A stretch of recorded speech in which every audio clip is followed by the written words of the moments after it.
I was almost a school shooter. In 1996, Denver, Colorado, as a student in North High, in a moment of pain and anger, I almost committed a terrible atrocity. Growing up, I learned early on there was a strange comfort and calmness in darkness. I was always the new kid. My family was very violent and aggressive, drug-addicted parents. We were moving from place to place a lot, went to 30 or 40 different schools, always seemed to be going to a new school every other week. You woke up at 4 o'clock in the morning by some cops to run across the country to get away from them and then end up at a school I'd only be at for a couple weeks and then have to do it all again a couple days later. Was the perpetual new kid. And since I also had such an unstable household, wasn't helped by the fact that I smelled really bad because I never had a shower or didn't really have any clean clothes, so I never really had any, all my clothes were dirty and torn. I had a weight problem. I was smart. I liked comic books at a time when kids didn't really like people who liked comic books that much. So every time I went to a new school, I was in a whole new set of bullies. They'd do things like walk up to me and shoot me with a harpoon like I was a whale, or dunk food on my head because they said I was too fat. But the bullying wasn't just at home, or wasn't just at school. It happened at home a lot too. I was told I was worthless by just about everybody in my life. And when you're told you're worthless enough, you will believe it. Then you're going to do everything you can to make everybody else agree with it too. And so I did. I wrapped that darkness around me like a blanket and used it as a shield. It would keep the few that would agree with me close, but it kept everybody else away. I always had heard in life that there was good people and bad people. I must be one of the bad people, so I guess I would have to just do what I was supposed to do. So I got really aggressive. 12, 13 years old, I got really into heavy metal music, and I was the mosh pit when I went to concerts. The abuse just never seemed to stop. I got into cutting around 14 or 15 because I figured that there was all this extreme emotion going on in my life I had absolutely no control over. Had to find some way to find control over something, so I took to cutting myself. I still have the scars to this day. 15, 16 years old, I ended up homeless. My parents had long ago kicked me out because I didn't want to deal with their drunken fighting anymore, so I was living on the streets. I had thought I had pushed all my other friends away too, shoved them all away by lying to them or stealing from them or doing everything that my family taught me how to react to everybody, which was the complete wrong way of how to react. But I had no idea. I was just going on what I was taught.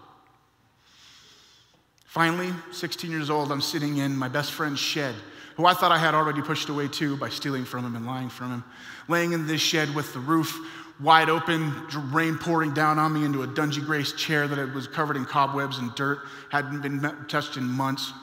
And I'm sitting there with my arm covered in blood, knowing that if I didn't do something, I was going to kill myself soon. So I did the only thing I could think of to do. Grabbed a phone book and I called social services. So when I went to social services, sadly, they didn't just bring me in there. They also took my mom in there too, who happened to be one of the largest sources of my pain growing up. And since she had spent her entire life running from place to place and dealing with social workers and police officers, she knew exactly what to say to get me to get them to believe that I was just making it all up. It was all just an act. I was just doing it for attention. Then they sent me home with her. And as they sent me home with her, she turned to me and she said, "Next time you should do a better job and I'll buy you the razor blades." My heart just got ripped out of me at that point completely. That darkness that I've been staring at for so long, I just ran headlong into it. I had nothing left to live for. I literally had nothing to lose. And when you have nothing to lose, you can do anything. And that is a terrifying thought.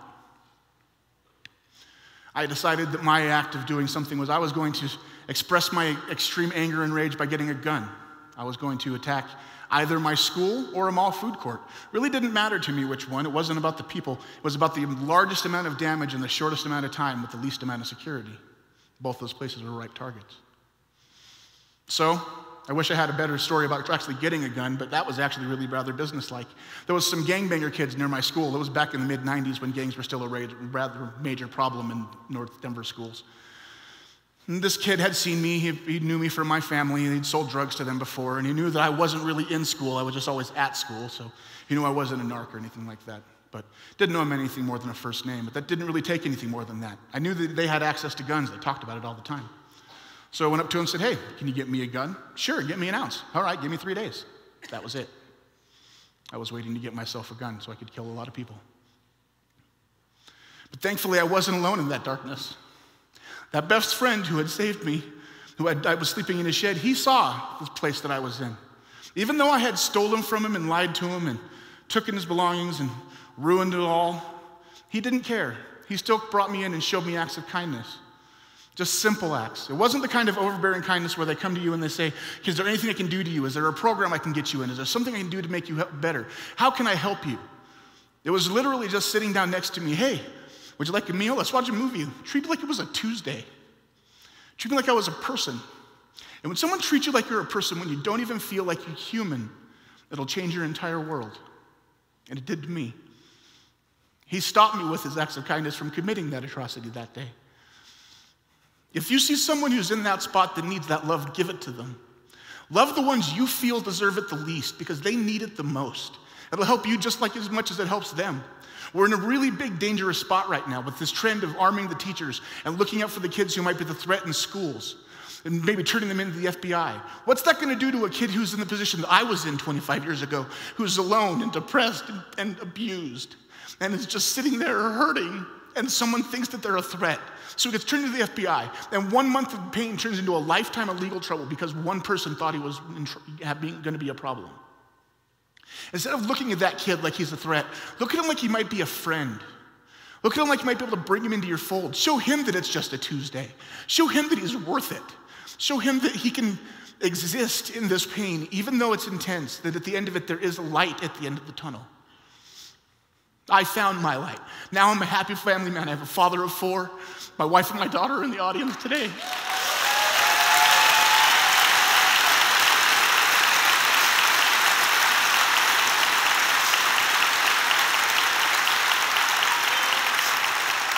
And even bigger than that, the friend who saved my life, he's in the audience today too. Because friendship doesn't have to really die.